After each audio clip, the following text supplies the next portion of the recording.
Class 9 प्रश्नावली 1.6 का प्रश्न 2 है। इसमें प्रश्न लिखा है कि ज्ञात कीजिए।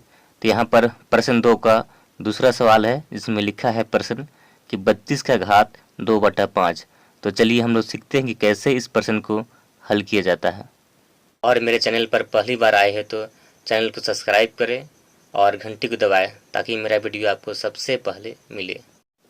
यहाँ पर प्रश्न है कि 32 का घात 2/5, यानी यहाँ पर 32 को इस तरह से घात के रूप में करनी है जिसमें घात में आने चाहिए 5। तो इसके लिए हम 32 को अभाज्य गुणनखंड करते हैं। और हम लोग पहले सीखे थे कि अभाज्य संख्या किसे कहते हैं। तो अभाज्य संख्या क्या होता है कि एक से बड़ी संख्या जो अपने के अलावा किसी भी संख्या से भाग नहीं जाती है उसे अभाज्य संख्या कहते हैं। तो यहाँ पर 32 को अभाज्य संख्या के द्वारा गुणनखंड करते हैं। तो सबसे पहले यहाँ पर हम 2 से भाग करते हैं। तो 2 से भाग करेंगे तो क्या होगा, 16 आते हैं। फिर यहाँ 2 से भाग करते हैं, क्या आएगा, 8 आएगा भागफल। फिर यहाँ पर हम 2 से भाग करते हैं तो क्या आएगा, 4।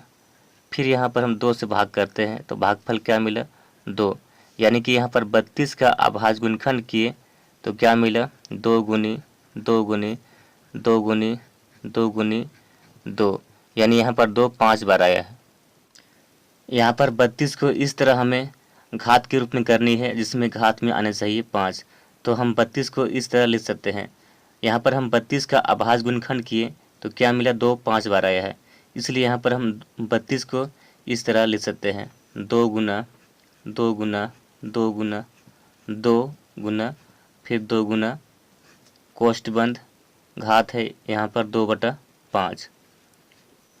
यहाँ पर 2 5 बार आया है, इसलिए अगर इसको घात के रूप में करते हैं तो इस तरह हम लिख सकते हैं 2 का घात 5 और इधर में दिया है घात 2/5। अब यहाँ पर काटते हैं तो 5 से काटते हैं, 5 का 5 हो गया, 5 का 5, यानी कि क्या बच गया, 2 का घात यहाँ पर 2 आ गया। अब यहाँ पर 2 का घात 2 है, यानी कि इसको हम इस तरह लिख सकते हैं, 2 को 2 बार उतार सकते हैं इस तरह। अब यहाँ पर गुना करते हैं तो 2 गुनी 2 क्या मिलता है, 4। तो इस तरह हम बहुत ही आसान तरीक़ा से 32 का घात 2/5 को हल किए तो उत्तर मिला है 4।